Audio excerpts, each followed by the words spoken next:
मैं आपको क्या कहना चाह रहा हूं, मैं आपको क्लियरली एक ही चीज बताना चाह रहा हूं प्रियो, कि राजा दाऊद के जीवन से आपने और मैंने ये सीखना है कि राजा दाऊद ने जब ये प्रार्थना करा है तो बहुत सोच समझ के प्रार्थना करा है कि हे परमेश्वर यहोवा, मेरे मुख पर पहरा बिठा और मेरे होठों के द्वार की रखवाली कर।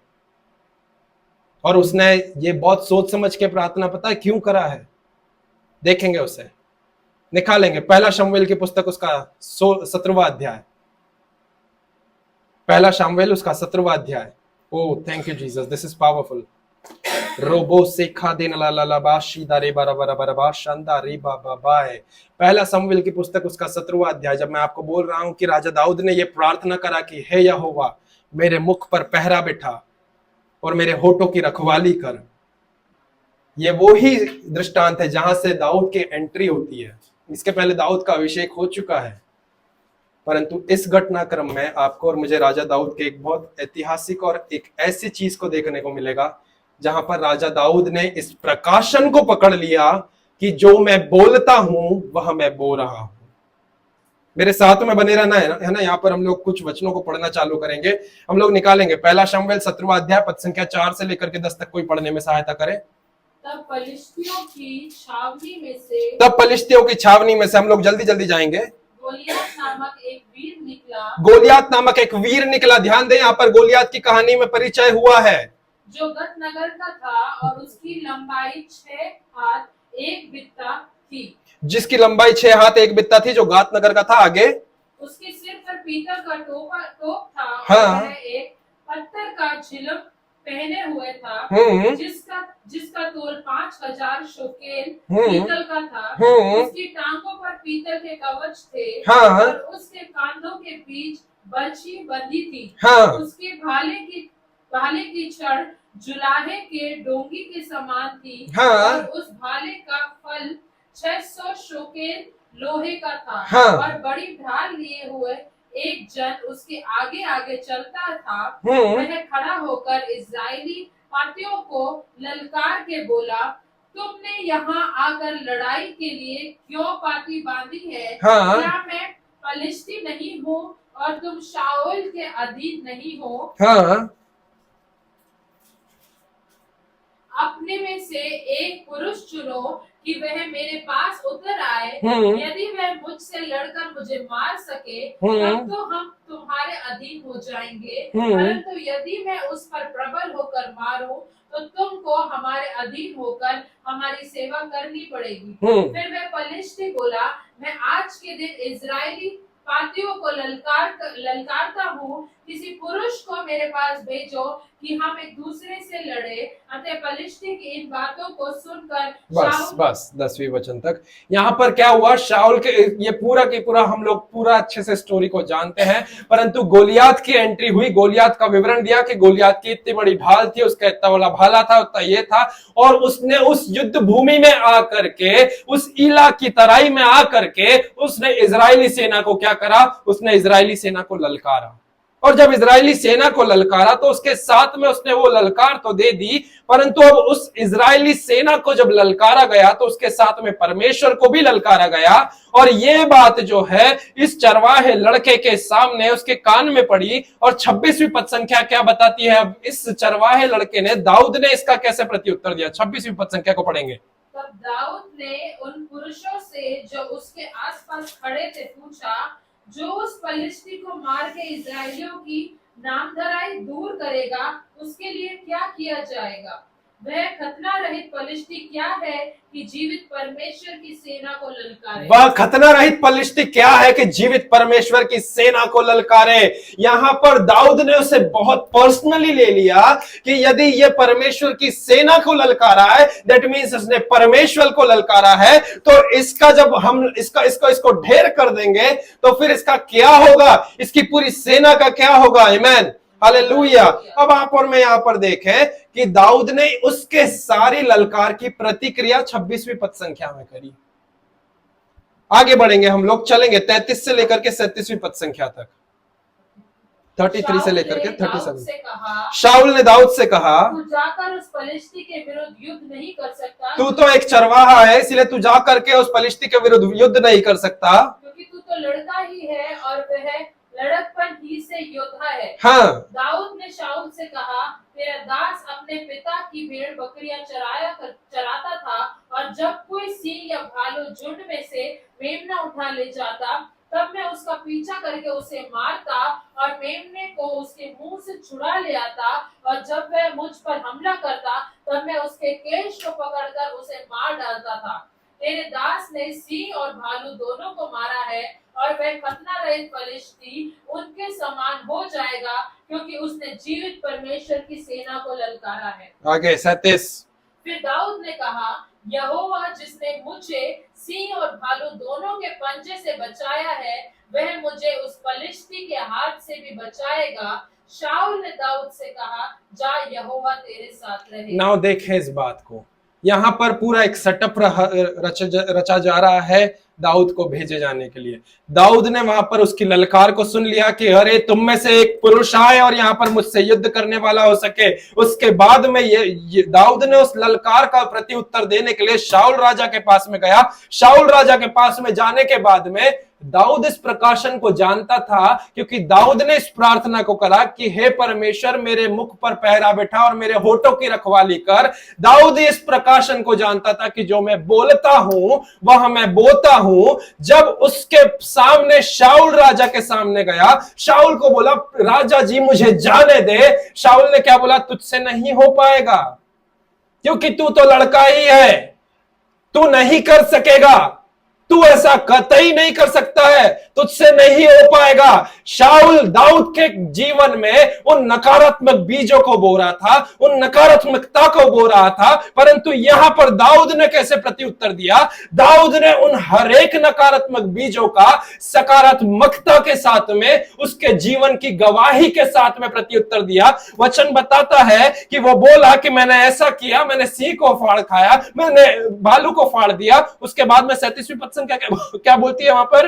Moreover, David said, दाऊद वहां पर बोलना चुप नहीं कर दिया, परंतु बोलता गया कि the Lord who delivered me from the paw of the lion, जिस यहोवा परमेश्वर ने मुझे सिंह के पंजे से, भालू के पंजे से बचाया है, वो मुझे फलिश्ती से, इस खतना रहित फलिश्ती से भी बचाएगा। मैं क्या कहना चाह रहा हूं? मैं आपको यह कहना चाह रहा हूं कि दाऊद ने उन निराशा भरे शब्दों का, उन नकारात्मकता भरे शब्दों का जो राजा शाऊल के साथ द्वारा उसके जीवन में बोए गए थे, उसका प्रति उत्तर कैसे दिया?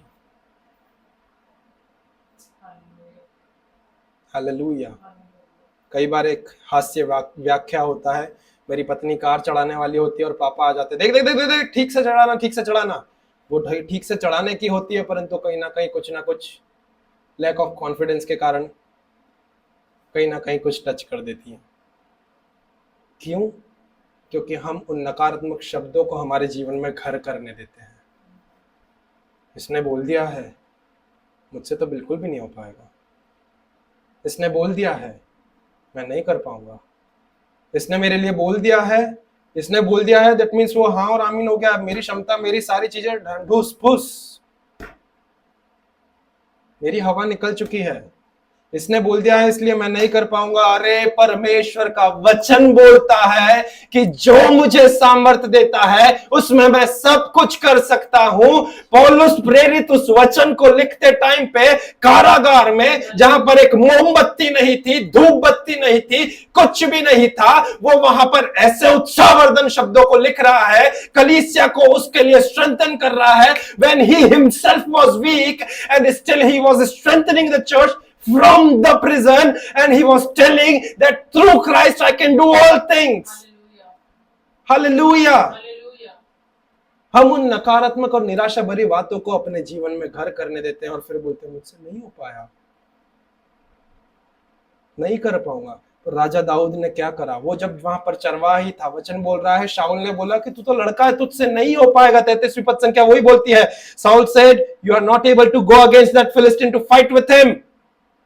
उस फलिश्ती के आगे तो कुछ भी नहीं लगेगा, फॉर यू आर यूथ, क्योंकि तू जवान है। फिर शाऊल को फिर दाऊद ने चुप कराया। तू बोल रहा है मेरे को जवान है? अच्छा, मैं तुझे बताता हूं मैं कितना बड़ा जवान हूं। मेरी भेड़ जब कभी भी कोई सिंह उठा करके ले जाता था, मैं जाता था, उसको फाड़ देता था और फिर मैं अपनी भेड़ को चुरा करके लाता था। तू बोल रहा है मैं ये कोई भी बात ऐसे ही हवाओं में करे जाने वाली बात नहीं कर रहा हूं, मैं मेरे जीवन की गवाही दे रहा हूं कि मेरे जीवन में ये सारी चीजें हुई है। तू इतना बोल रहा है, अब तू और सुन। वचन बोलता है कि जब मेरे परमेश्वर ने मुझे सिंह के और भालू के पंजे से बचाया, तो फिर ये खतना रहित पलिति किसके की मूली है? इससे भी बचाएगा। आगे वचन क्या कहता है? अब आई बात 40वीं पद संख्या और 41वीं पद संख्या में। अब राजा दाऊद जो एक चरवाहा था, उसने उस ईला नाम की तराई में गोलियात के सामने अपनी एंट्री मारी। पढ़े। तब उसने अपनी लाठी हाथ में ली और नाले में से 5 चिकने पत्थर छांटकर अपनी चरवाही की थैली अर्थात अपने झोले में रखे और अपना गोफन हाथ में लेकर पलिश्ती के निकट गया। पलिश्ती चलते चलते दाऊद के निकट पहुंचने लगा और जो जन उसकी बड़ी ढाल लिए था वह उसके आगे आगे चला। जब पलिश्ती ने दृष्टि करके दाऊद को देखा तब उसे तुच्छ जाना, क्योंकि वह लड़का ही था और उसके मुंह पर लाली झलकती थी और वह सुंदर था। ध्यान दे, यहाँ पर क्या हुआ, इन दोनों की युद्ध भूमि में एंट्री हुई है और एंट्री हुई है तो दाऊद को गोलियात ने पहले से ही तुच्छ जाना कि अरे ये तो चींटी बराबर है, ये क्या कर लेगा मेरा। आगे वचन पढ़े प्लीज। तब पलिश्ती ने दाऊद से कहा, क्या मैं कुत्ता हूँ कि तू लाठी लेकर मेरे पास आता है? तब पलिश्ती अपने देवताओं के नाम लेकर दाऊद को कोसने लगा।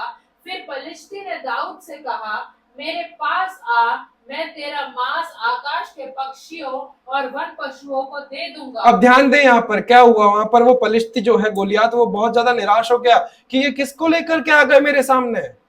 मैंने इतनी लड़ाइयां लड़ी है, मैं इतना दैत्य हूं, मैं इतना बड़ा विशालकाय हूं, मेरे सामने दूसरे लोग जो है वो पूरे अनुभवी लोग जो है वो थरथराते कांपते हैं मेरे से मुकाबला करने के लिए। क्या मैं कुत्ता हूं जो मेरे सामने एक लाठी को या छड़ी को लेकर के आ गया? और वचन क्या बोलता है कि उसने उसे श्राप दिया। अंग्रेजी बाइबल बोलती है the Philistine cursed David by his gods. और उसके बाद में वचन बताता है, the Philistine said to David, come to me, मेरे पास में आ और मैं तेरे मांस को क्या करूंगा, आकाश के पशुओं के सामने तेरे लोथड़ों को सौंप दूंगा। आगे वचन क्या बोलता है 45वीं पद संख्या को। अब यहां पर ध्यान दे कि क्या हुआ।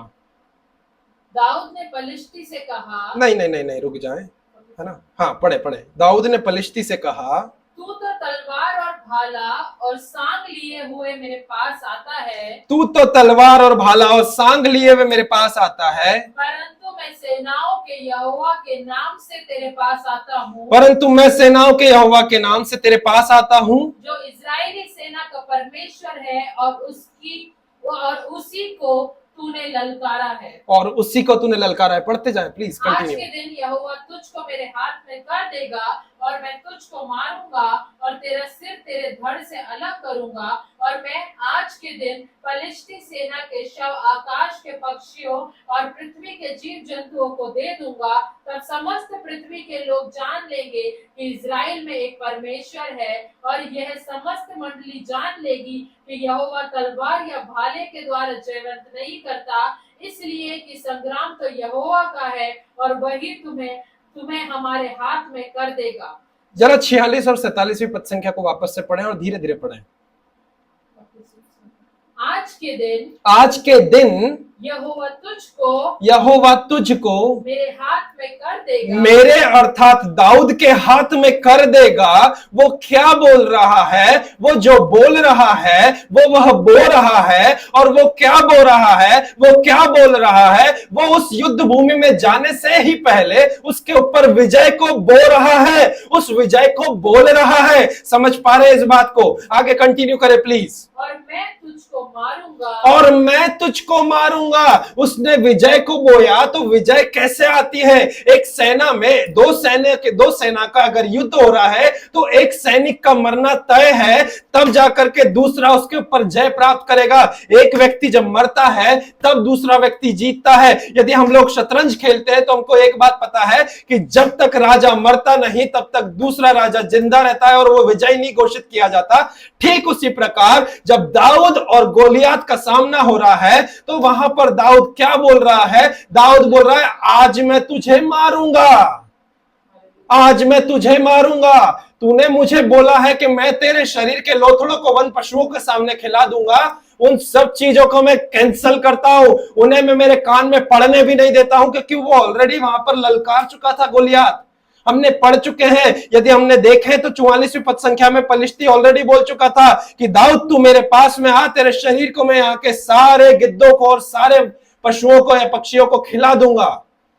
पर उनमें से एक भी नकारात्मक बात को दाऊद ने अपने जीवन में घर करने नहीं दिया। उसने क्या बोला? तू भाले और सांग से आता है, मैं जीवित परमेश्वर के नाम से आता हूं। और उसके बाद में क्या बोला? आज मैं तुझे मारूंगा। आगे और पढ़े। और तेरा सिर तेरे धड़ से अलग करूंगा। तेरा सिर तेरे धड़ से अलग करूंगा। और मैं आज के दिन पलिश्ती सेना के शव आकाश के पक्षियों और पृथ्वी के जीव जंतुओं को दे दूंगा। और आज के दिन तेरे पर शव को और फिलिस्तियों को के शव को पृथ्वी के जीव जंतुओं को दे दूंगा। तब समस्त पृथ्वी के लोग जान लेंगे कि इजराइल में एक परमेश्वर है। तब समस्त पृथ्वी के लोग ये जान जाएंगे कि इजराइल में एक परमेश्वर है। अब मेरा प्रश्न ये है कि क्या दाऊद ने अभी तक वो करा? अभी तक केवल वो एक कॉन्वर्सेशन में बैटल हो रहा है। अभी तक उसने उस गोफन को घुमाया नहीं। उस गोफन से वो गोफन के साथ में वो चीज उसके खोपड़ी में जाकर के फिट बैठी नहीं। वो वहां पर मदहोश बेहोश होकर के गिरा नहीं, परंतु उसके पहले ही उसने उस जय को बोल दिया। जो उसने बोला वो उसने बोया। जो आप बोलते हैं वो आप बोते हैं। यदि दाऊद इसके विपरीत बोलता, जो उसने नहीं बोला, जो बाइबल में नहीं लिखा हुआ है, अरे ये तो ऐसा है, इसने बोल दिया है, मैं एक बार इसके हत्थे लग गया तो फिर मैं तो काम से गया, मुझे इसके हत्थे लगना नहीं है। यदि मैंने ऐसा कर दिया तो मेरा तो काम गया, मेरा तो काम तमाम हो गया। मैं तो अपने भाइयों को यहाँ पर भोजन देने के लिए आया था, मैंने क्यों इन सारी चीजों को पर्सनली ले लिया। अगर इसके चुंगल में मैं आ गया, ये मुझे जिंदा नहीं छोड़ेगा, मुझे ऐसा कर देगा, मुझे वैसा कर देगा। उसने इन सब बातों को तवज्जो तक नहीं दी, पर उसने बोला कि यदि तू मुझे बोल रहा है, तू मेरे ऊपर नेगेटिविटी लेकर के आ रहा है, तो मैं तेरे ऊपर तेरे जीवन के लिए नेगेटिविटी को बोलूंगा। मैं तेरे ऊपर तेरे जीवन के लिए जो नेगेटिव बातों को बोलूंगा वो 10 गुना रहेगी, क्योंकि जो भी आप एक बीज को बोते हैं उसकी 10%, 100% कटनी को आप काटते हैं। उसने विजय के बीज को बोया, और उस विजय के बीज को बोने का जरिया उसका बोलना था। 47वीं पद संख्या तक दाऊद ने अभी तक गोफन को घुमाया नहीं है, 48वीं पद संख्या से घुमाएगा। पढ़ेंगे 48 के से 51 तक। जब पलिश्ती उठकर दाऊद का सामना करने के लिए जब दाऊद का सामना करने के लिए पलिश्ती आया, तब दाऊद सेना की और पलिश्ती का सामना करने के लिए फुर्ती से दौड़ा। तब दाऊद सेना का और पलिश्तियों का सामना करने के लिए फुर्ती से दौड़ा। अभी तक मुंह से सारा के सारा वार्तालाप चल रहा था, और इससे पहले कि वो अपने गोफन को घुमाए, दाऊद ने वहां पर ऑलरेडी अपने मुंह के बोले जाने के द्वारा, अपने मुंह के बोए जाने के द्वारा विजय को उस युद्ध भूमि में बो दिया था। और जो भी आप बोलते हैं वो आप बोते हैं। तो ऑलरेडी उसे पता था कि इस लड़ाई का, इस संग्राम का निष्कर्ष क्या निकलेगा, वो जानता था। और अब उसके शब्दों को उसे क्रिया में लेकर के आने की बारी आई। जब वो उसे क्रिया में लेकर के आया तो क्या हुआ? आगे बढ़े। फिर दाऊद ने अपनी थैली में हाथ डालकर उसमें से एक पत्थर निकाला और उसे गोफन में रखकर पलिश्ती के माथे पर ऐसा मारा कि पृथ्वी उसके माथे कि पत्थर उसके माथे के भीतर घुस गया और वह भूमि पर मुंह के बल गिर पड़ा। यो दाऊद ने पलिश्ती पर गोफन और एक ही पत्थर के द्वारा प्रबल होकर उसे मार डाला, परंतु दाऊद के हाथ में तलवार न थी। तब दाऊद दौड़कर पलिश्ती के ऊपर खड़ा हो गया और उसकी तलवार पकड़कर म्यान से खींची और उसको घात किया और उसका सिर उसकी तलवार से काट डाला। यह देखकर ही हमारा वीर मर गया, पलिश्ती भाग गए। इस पर बस समझ पा रहे हैं आप कुछ चीजों को? दाऊद ने एक प्रार्थना की थी कि हे परमेश्वर यहोवा, मेरे मुख पर पहरा बिठा और मेरे होठों की रखवाली कर। उसके बेटे ने आपके और मेरे सामने एक प्रकाशन को लेकर के आया कि जीव के वश में जीवन और मृत्यु दोनों का सामर्थ्य होता है, जो इसे काम में लेकर के आना जानता है वो इसका फल भोगेगा। हमने वचन में से देखा कि जीव एक आग है जो एक जंगल को भी खाक कर सकती है। हमने वचन में से देखा कि जो भी मनुष्य बोता है वह उसे काटेगा। दाऊद ने उस जंग में, उस युद्ध भूमि में कदम रखने से पहले ऑलरेडी विजय को बो दिया था। उसके बोले जाने के द्वारा उसने विजय को बोया था, और वो उस गोलियात के कान में, उसके जीवन में एक नेगेटिव स्टेटमेंट के समान पड़ रही थी। गोलियात का मनोबल कमजोर हुआ होगा, मैं ऐसा बिलीव कर सकता हूं, क्योंकि परमेश्वर का फेवर, परमेश्वर का हाथ, परमेश्वर का नाम दाऊद के साथ में था। और इसीलिए क्योंकि गोलियात के जीवन में वो चीज घर कर गई, और दाऊद अपने आप में परमेश्वर में भरोसा रख करके वो जानता था कि यदि मैं इन सब बातों को बोल रहा हूं उसके जीवन में, तो मैं बो रहा हूं, और मैं यदि बो रहा हूं तो मैं इन बीज के बोए जाने के द्वारा इसके फल को काटने पाऊंगा। जो उसने बोया उसने विजय को बोया, उसने विजय को काटा। यदि हार को बोएंगे तो हार ही काटेंगे, यदि पराजय को बोएंगे तो पराजय ही काटेंगे, यदि निराशा को बोएंगे तो निराशा ही काटेंगे, यदि कुड़कुड़ाने को बोएंगे तो कुड़कुड़ाना ही काटेंगे, यदि अपशब्दों को बोएंगे तो अपशब्दों को ही काटेंगे, यदि किसी के प्रति कड़वाहट रखेंगे तो हमारे जीवन में भी हम उस कड़वाहट ही को काटेंगे। बहुत सिंपल और सरल कंसेप्ट है। यहां पर कोई भी स्वर्गदूत आकर के आपकी मदद नहीं करेंगे कि नहीं तुमने ऐसा ऐसा करा, ऐसा ऐसा करा। इसमें कोई मन फिराव की प्रार्थना काम नहीं आएगी कि नहीं प्रभु मैं पश्चाताप करता हूं, नहीं प्रभु मैं पश्चाताप करता हूं। हाँ, पश्चाताप करे, परंतु उसे अपने अगले मुंह से निकलने वाले शब्दों के द्वारा करें कि नहीं प्रभु मैं अभी तक ऐसा ऐसा कर रहा था, परंतु अब मेरे जीवन में जो भी चीज मेरे दिमाग में, मेरे मन विचार कल्पना में, मेरे जहन में, मेरे जिस्म में, मेरे आत्मा दे प्राण में घर कर गई है कि जो भी मैं बोलता हूं वो मैं बोता हूं, जो भी मैं बोलूंगा वो मैं बोऊंगा। मेरे मुंह से निकलने वाले हर एक शब्द एक बीज के समान है जो मुझे अंततः फल की कटनी देंगे। हालेलुया।